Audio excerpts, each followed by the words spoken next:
గుజరాత్లోని Ahmedabad crime branch పోలీసులు సంచలన కేసును ఛేదించారు. 10 నెలల క్రితం అదృశ్యమైన ఓ వ్యక్తి కేసులో దర్యాప్తు ప్రారంభించిన పోలీసులు విస్తుపోయే విషయాలను వెలుగులోకి తెచ్చారు. 2 నెలల పాటు ప్రతి అంశాన్ని ఒకదానికొకటి క్రోడీకరించుకుంటూ ఇన్వెస్టిగేషన్ సాగించారు. చివరకు కేసును ఛేదించి నిందితులు కటకటాల్లోకి నెట్టారు. ట్విస్టుల మీద ట్విస్టులతో కూడుకున్న ఈ క్రైమ్ కథా చిత్రాన్ని మీరు చూడండి.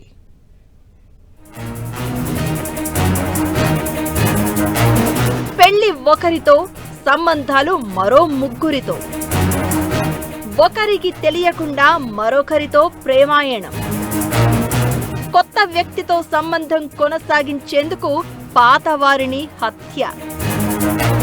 10 నెలల క్రితం జరిగిన ఘటన. రంగంలోకి అహ్మదాబాద్ క్రైమ్ బ్రాంచ్ పోలీసులు. 2 నెలల దర్యాప్తులో బయటపడ్డ సంచలనాలు.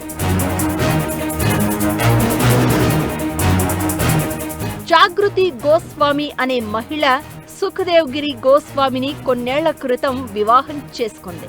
వీరికి 2 పిల్లలు కూడా పుట్టారు. అయితే కొంతకాలానికి ఆమె తన భర్త పెద్ద అన్న శాంతిగిరి గోస్వామితో వివాహేతర సంబంధం పెట్టుకుంది. దాంతో భర్త పిల్లలను వదిలి అతనితో పారిపోయి మరో గ్రామంలో కొత్త జీవితం మొదలుపెట్టింది. అక్కడ కూడా ఆమె బుద్ధి పక్కదోవ పట్టింది. శాంతిగిరి వృత్తిరీత్యా డ్రైవర్ కావడంతో పని కోసం తరచూ సుదూర ప్రాంతాలకు వెళ్తూ ఉండేవాడు. ఈ సమయంలోనే కాంతిలాల్ అలియాస్ భారత్ సబారియా అనే వ్యక్తితో జాగృతి సంబంధం పెట్టుకుంది. శాంతిగిరి లేని సమయంలో 2 కలుసుకునేవారు.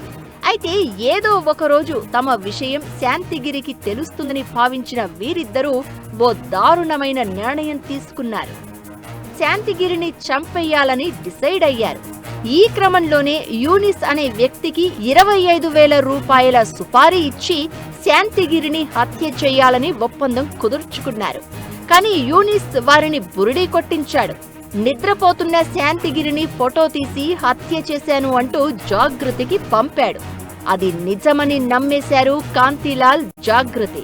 కట్ చేస్తే మరుసటి రోజు ఉదయం శాంతిగిరి ఇంటికి వచ్చాడు. భర్త బతికే ఉండడంతో జాగృతి షాక్కి గురైంది. వెంటనే యూనిస్ కి ఫోన్ చేయగా స్విచ్ ఆఫ్ వచ్చింది. దీంతో జాగృతి, కాంతిలాల్ తామే స్వయంగా రంగంలోకి దిగాలని డిసైడ్ అయ్యారు.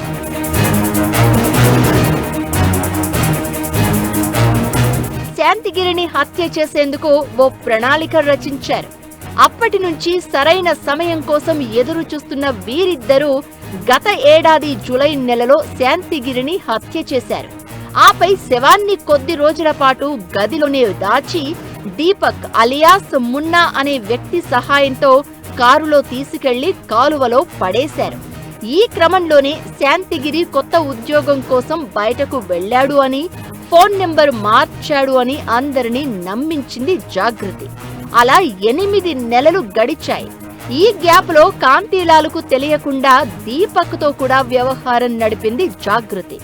మరోవైపు 8 నెలలు దాటినా శాంతిగిరి నుంచి ఎలాంటి సమాధానం రాకపోవడంతో అతని బంధువులు నేరుగా జాగృతి ఉంటున్న ప్రాంతానికి వచ్చారు.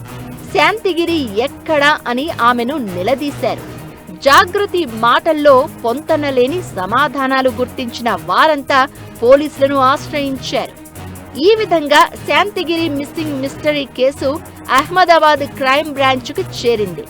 2 నెలల దర్యాప్తులో పక్కా ఆధారాలు సేకరించిన దర్యాప్తు బృందం శాంతిగిరిని జాగృతి, కాంతిలాల్ హత్య చేసినట్లు నిర్ధారణకు వచ్చారు.